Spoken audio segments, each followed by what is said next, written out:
One of the most important features of holiday camps is the competition system. Campers and their families are pitched against each other at every possible opportunity, all in the name of fun, of course. Faster! Faster! Go! One of the main jobs for the pink coats is encouraging the competitive spirit. It's what gives the camp its energy. 60s holiday camps were famous for silly competitions like these. How do they feel, Janet? Bony. Bony! With a bewildering variety of activities and categories, everyone stood a chance of winning a prize. This week's most loveliest legs winner! Dads would run things like 800 metres with great big stomachs like that and just like trousers on with braces. And the terribly red faces from the sun and everything else was white. Looked like fat matches. Never fella won the knobbly knees. He was like a hero all round the camp. He got a certificate. I won the Butland's knobbly knees competition, July 1965. The outsiders, horse number 2, so come on down. Today is Donkey Derby Day, one of the highlights in the 60s. Slap his backside with the loose end of the rein and he'll go nicely. With the bookies open, there are shillings to be won, which means extra drinks in the bar tonight. 9 bob I got. 9 bob ain't good enough, is No, it? that ain't good enough. Go!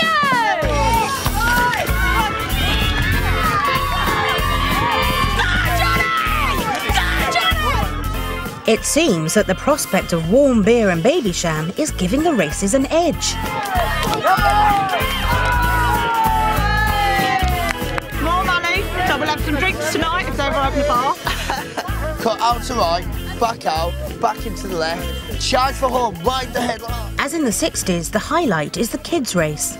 It's also the most challenging, as the children, often with no riding experience, ride bareback and hope for the best. I've never raced a donkey before, and this one doesn't seem very nice.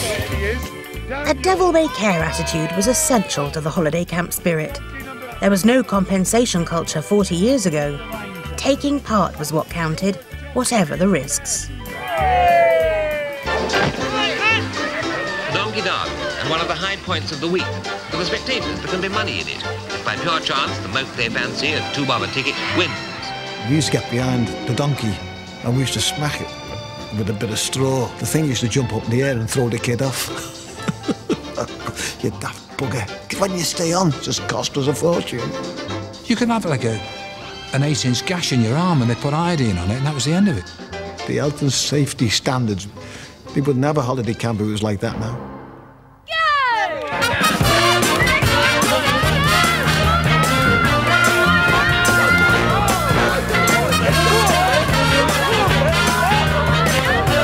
True to form, the donkeys are in control.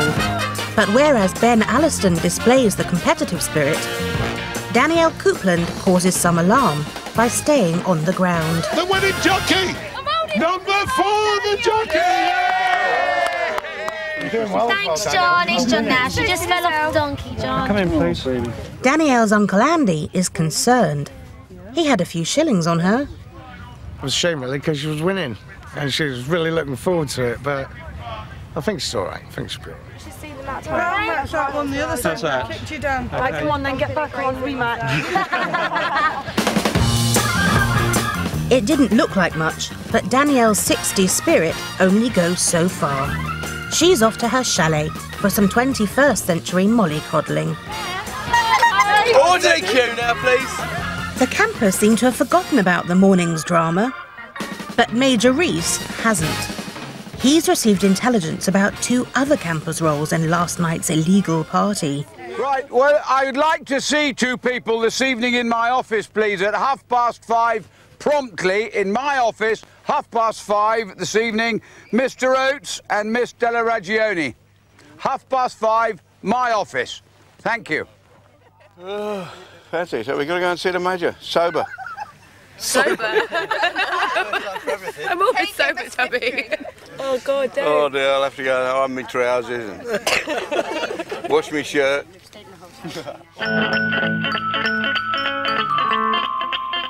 Whoa! Ah, they call me Chubby because I'm a little fat geezer. My name's Arthur. No one's called Arthur. Cheers. That's why they call me Chubby. Now retired, one of the good things is he'll be able to spend more time in the pub. I think it's very handy for him to be sandwiched between two pubs. Real ale. You can't beat real ale. You don't want this stuff, this fizzy junk, foreign lagers and things. Proper beer. But I like a pub, I mean, not just for the drinking, but the social side of it. And that's why it's like the holiday camps were in the old days.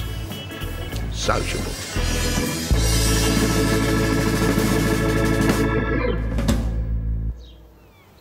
Bus Pass booze thief Chubby Oates has dressed up for his dressing down with the Major.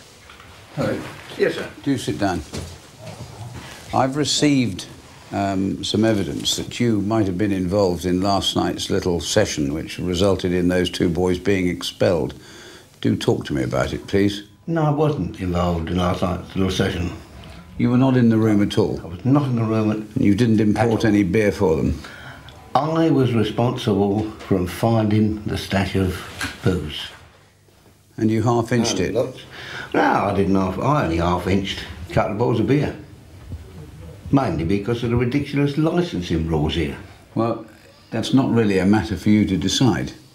And they didn't belong to you, did they? Well, I don't know who they belong to. Well, did they belong to you? Well, no. Well, that's the end of the discussion. And I'm extremely disappointed of all the people in this camp that you're the one who appears to have stolen, because be under absolutely no illusion, stealing is what it was. That's true.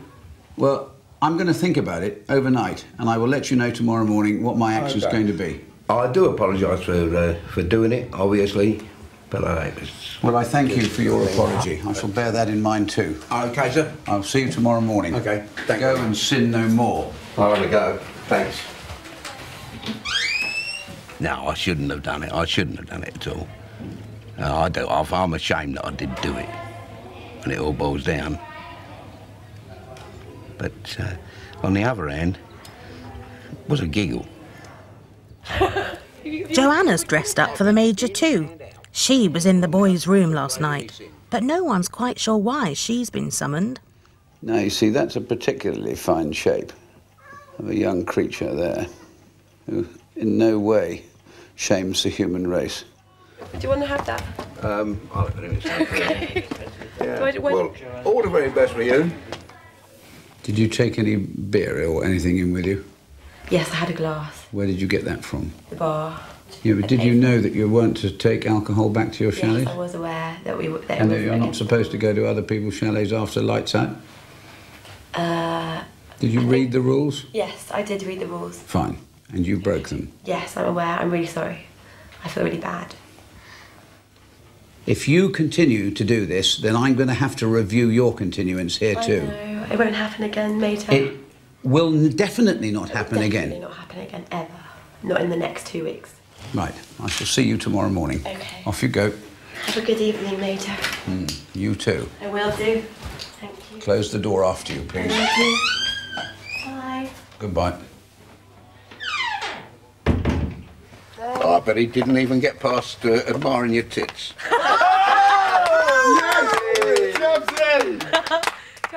With lines like that, Chubby's a hit with the younger campers. But tonight, some other oldies get their chance to shine. One for all. Tonight, it's the glamorous grandmother competition, one of the highlights of your stay here at Camp Sunshine. We're going to ask for some of our granddaughters and younger ladies to help our grannies get as glamorous as they can this evening, because I'm sure you'll do a great job. So we're going to ask, first of all, for Sophie and Elizabeth, if you would like to come over and see Alex, Leanne and Colleen. But great-gran Elizabeth from the Thompson family isn't keen on taking part. It's a sort of me competing with a lot of beautiful young grandmothers. They think, no, who's that old lady? No, a great-grandmother, yes. Elizabeth's attitude is not uncommon for a person of her background. The Thompson family are a little out of place in this old-fashioned working-class atmosphere. Hello. But like today's theme parks, old-style holiday camps had their middle-class fans. There were one or two posh people came along, but they stood out like sore thumbs, you know. Anyone who's big like that, you know. We weren't working class, I suppose. You would have said we were professional middle class.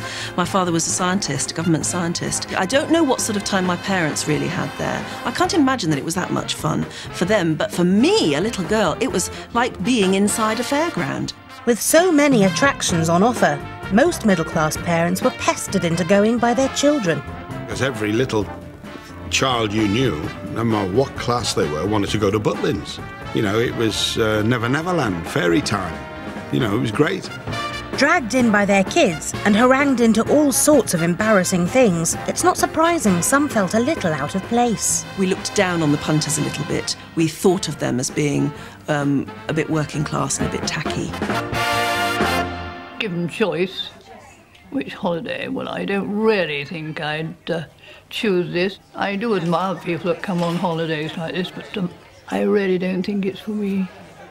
But at the Sunshine Camp, it's only fun for all if it's all for fun. What's this rumour I'm hearing that you don't want to come into my glamorous grandmother competition? I'm not an ordinary grandmother, I'm a great-grandmother. That doesn't matter, that's just a grandmother. That's all. The rules are, the fact you're a grandmother allows you entry, so no more excuses. I won't take no for an answer. You've got to do it.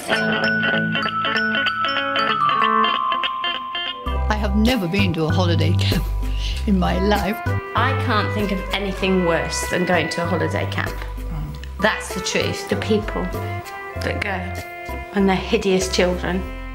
We've been abroad, we've been to Thailand, we've been to America, we've been on 4 cruises. She always dresses for dinner. Home, away, cruise, caravan. She dresses for dinner. That's how glam she is. She's the most glamorous lady I know.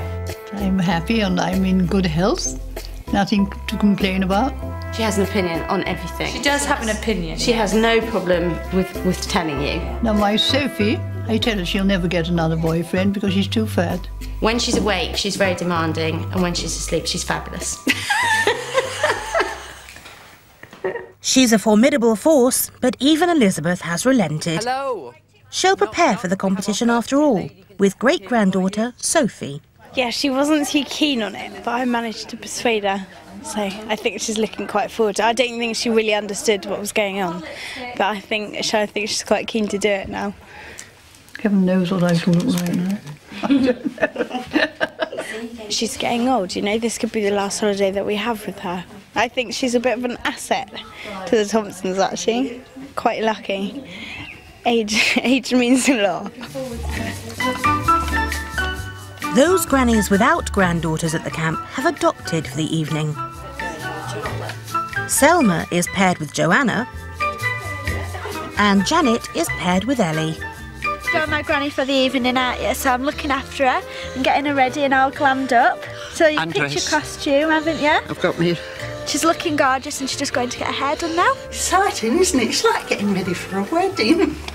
I don't think there's any competition. I think I've won it. I really do. I feel so beautiful. I think we're in with a fantastic chance. I reckon. What do you want me to do now? Smile, love, cry, or what? The grannies will soon be taking the stage. And with newly made up Elizabeth growing in confidence, it's shaping up to be some contest. Still to come, it's high noon with handbags for the grannies. I was Miss Airline of the Year in Hamburg.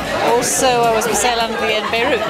And a lesson in how not to treat a lady. I'm going to have some dirty slag tonight. Sorry, Ellie, not you.